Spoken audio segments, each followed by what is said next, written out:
अब चाहिँ गर्मी लागिसकेको छ। यो गर्मी लागेपछि चाहिँ हामीलाई खाजाहरू केही रुच्दैन। खाना रुचाउन एकदमै गाह्रो हुन्छ। अनि यसरी गुन्द्रुक र भटमासको अमिलोपिरो ट्वाक्क परेको छोप बनाएर राख्ने हो भने चाहिँ लामो समयसम्म वर्षौँसम्म खान पनि मिल्ने अनि जुनसुकै खानामा पनि राख्दाखेरि एकदमै मिठो हुन्छ। खानालाई मिठो बनाउँछ यसले चाहिँ। अमिलोपिरो ट्वाक्क परेको हुन्छ। Hello everyone, welcome to my YouTube channel. आज चाहिँ मैले त्यही गुन्द्रुकको छोप बनाएको चाहिँ एकदम सजिलो तरिकामा घरमै। गुन्द्रुक र भटमासको छोप बनाउनको लागि सुरुमा हामीलाई चाहिने भनेको भटमास हो। भटमास चाहिँ मैले 300 ग्राम जति लिएको छु। त्यसै गरी मैले 200-300 ग्राम जति नै गुन्द्रुक लिएको छु। जति भटमास लिएको छु त्यति जति नै गुन्द्रुक लिएको छु मैले। गुन्द्रुकको क्वान्टिटी चाहिँ अलि धेरै लिँदा पनि हुन्छ। छोपलाई अमिलो ट्वाक्क बनाउनको लागि चाहिँ मैले आमचुर पाउडर लिएको छु। यसको साटो चाहिँ लप्सीको धुलो लिग्दा पनि हुन्छ। त्यसै गरी हामीलाई टिमुर चाहिन्छ। म चाहिँ टिमुरको धुलो लिएको छु 2-3 चम्चा जति। त्यसपछि हामीलाई चाहिने भनेको हो यसलाई चाहिँ लसुन र खुर्सानी हो, सुकेको खुर्सानी र लसुन। अब मैले लसुनको पनि बोक्रा फालेर हल्का थिचेर तयार बनाएको छु। अब यो सबैलाई राम्रोसँग तताउनु पर्छ। सबै सामान तयार भइसकेपछि लसुनले चाहिँ हाम्रो अचार छोपलाई एकदमै मिठो बनाउँछ। अब मैले यो सबै सामान तयार भएपछि एउटा कडाई बसालिसकेपछि कडाई राम्रोसँग तातिसकेपछि चाहिँ यसमा मैले तोरीको तेल राखेँ। तोरीको तेलमा बनाउँदा चाहिँ एकदमै मिठो हुन्छ यो टिमुर र भटमासको छोप। अब तेल राम्रोसँग तातिसकेपछि मैले जम्मा 2 चम्चा राखेको छु तेल। राम्रोसँग तातिसकेपछि यसमा चाहिँ मैले गुन्द्रुक राखेँ। गुन्द्रुक राखेपछि चाहिँ हामीले चलाउन बिर्सिनु हुँदैन। एकदम चलाइ जम्मा 2 मिनट मात्रै रोस्ट गर्नुपर्छ गुन्द्रुकलाई। यो गुन्द्रुक चाहिँ एकदमै छिटो डढ्न सक्छ, त्यसैले एकदमै छिटो 2 मिनट मात्र चलाएर बनाउँदा हुन्छ। यसरी हामीले क्रिस्पी गरेर तेल राखेर यसरी मजाले बनायो भने चाहिँ यसलाई पिस्न एकदमै सजिलो हुन्छ गुन्द्रुक। 2 मिनट जति मजाले चलाइ मैले बनाइसकेपछि गुन्द्रुक तयार भइसकेको छ। अब एक लट गुन्द्रुक भइसकेपछि मैले फेरि यसलाई सबैलाई एउटा बाउलमा खनाएर अब फेरि आधी बाँकी रहेको गुन्द्रुकलाई पनि म यसैमा भुट्छु मजाले। अब यसलाई पनि मैले 2 मिनट मजाले चलाइ बनाएको छु। 2 मिनट मजाले चलाइ सबै ठाउँमा राम्रोसँग तातो हुने गरेर चलाइसकेपछि चाहिँ यो मैले निकालेँ यो गुन्द्रुकलाई पनि। अब यसलाई निकालिसकेपछि यो कडाईलाई फेरि सफा गरेर मैले फेरि थोरै तेल राखेँ 2 चम्चा जति नै। अब तेल राखेपछि तेलमा हामीले भटमासलाई पनि भुट्नुपर्छ।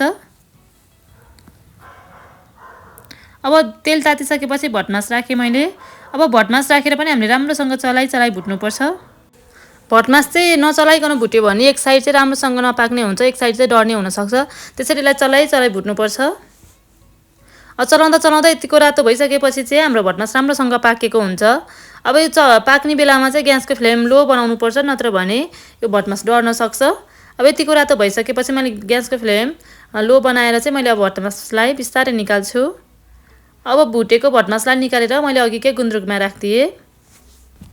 अब सबै भटमास निकालिसकेपछि चाहिँ मैले फेरि एउटा यो प्यानलाई सफा गरेँ। सफा गरेर मैले फेरि अघिकै तेलमा अघि बाँकी रहेको तेलमा मैले लसुनलाई फुराइदिन्छु। अब लसुनलाई पनि हामीले रातो हुने गरेर मजाले भुट्नुपर्छ, चलाइ फ्राई गर्नुपर्छ।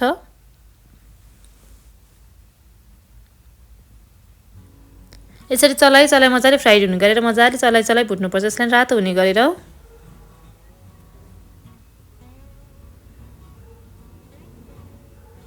लसुन पनि हामीले नचलाउने हो भने एक साइड डढ्छ, एक साइड चाहिँ राम्रोसँग पाक्दैन। त्यसैले चलाइ रातो हुने गरेर मजाले भुट्नुपर्छ। लसुनले चाहिँ यसरी राम्रोसँग फ्राइड गरेर राखेको लसुनले चाहिँ हाम्रो छोप एकदमै मिठो हुन्छ। त्यसैले लसुन चाहिँ राख्नुपर्छ जसरी नि। अब यतिको रातो भइसकेपछि मैले लसुनलाई पनि सबै लसुनलाई निकाल्दिएँ। अब लसुनलाई निकालिसकेपछि यसै कडाईमा मैले खुर्सानीलाई पनि राखिदिएँ, सुकेको खुर्सानी डल्लेलाई। आफूलाई कतिको पिरो मनपर्छ त्यही अनुसार राख्दा हुन्छ। डल्ले चाहिँ एकदमै पिरो छ, मैले चाहिँ पिरो एकदम मनपर्ने भएर पिरो राखेँ अलि बेसी नै। लसुन चाहिँ भुइँमा टाँसिने भएको कारण कराईमा हल्का कालो भएको छ लसुन टाँसेर।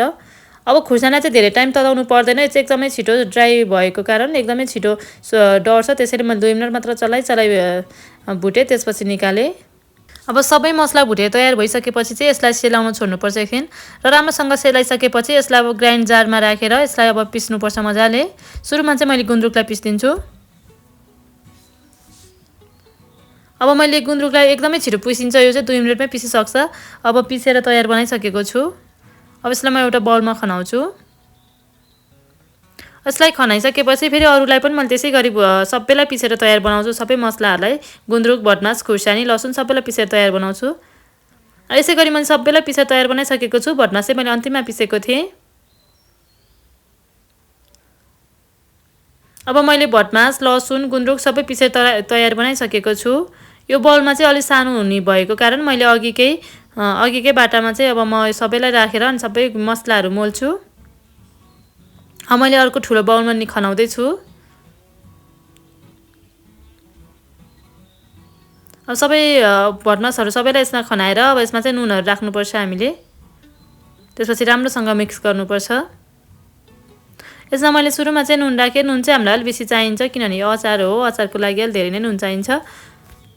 नुन चाहिँ मैले 5 चम्चा जति नुन राखेँ भटमास र गुन्द्रुकको छोपमा। त्यसै गरी 3 चम्चा जति चाहिँ मैले टिमुरको धुलो राखेँ। आम्चुर पाउडर मैले 3 चम्चा राखेँ, पछि पनि थपेँ मैले 3 चम्चा जति। अमिलो पिरो ट्वाक्क हुन्छ यसरी आम्चुर पाउडर राख्यो भने चाहिँ। यदि आम्चुर पाउडर छैन भने यसको साटो लप्सीको धुलो पनि राख्न सकिन्छ। लप्सीको धुलोले पनि एकदमै मिठो बनाउँछ हाम्रो अचार चाहिँ। अब सबै राखिसकेपछि मजाले मिक्स गर्नुपर्छ हामीले यसलाई। मजाले मिक्स गरिसकेपछि चाहिँ हामीले यसलाई चाख्न सकिन्छ। चाख्दाखेरि नुन, पिरो, नुन अथवा अमिलो लागेको छैन भने यसमा फेरि थप्न सकिन्छ। र मैले चाहिँ सबै राम्रोसँग मिक्स गरिसकेपछि चाखेको थिएँ। यो चाहिँ ठिक्क भएको छ, त्यसरी मैले चाहिँ केही थप्नु परेन। अब यसरी सबै तयार भइसकेपछि चाहिँ मैले एउटा सिसाको बट्टामा, राम्रो सफा बट्टामा राखेँ। यसरी राखेको हाम्रो यो चाहिँ खानासँग, चाउचाउ जेसँग, चिउराहरू जेसँग पनि खान मिल्छ। हामीले यसरी बनाएको भटमास र टिमुरको अनि गुन्द्रुकको छोप चाहिँ हामीले वर्षौँसम्म पनि खान मिल्छ। एकदमै मिठो हुन्छ। तपाईहरु पनि ठ्याक्कै यसरी बनाएर राखेर खानाहरूसँग राखेर खानु होला। यस्तै अरू रेसिपीहरू पनि बनाएको भिडियोहरू राखेको छु, गएर हेर्नु होला। Thanks for watching.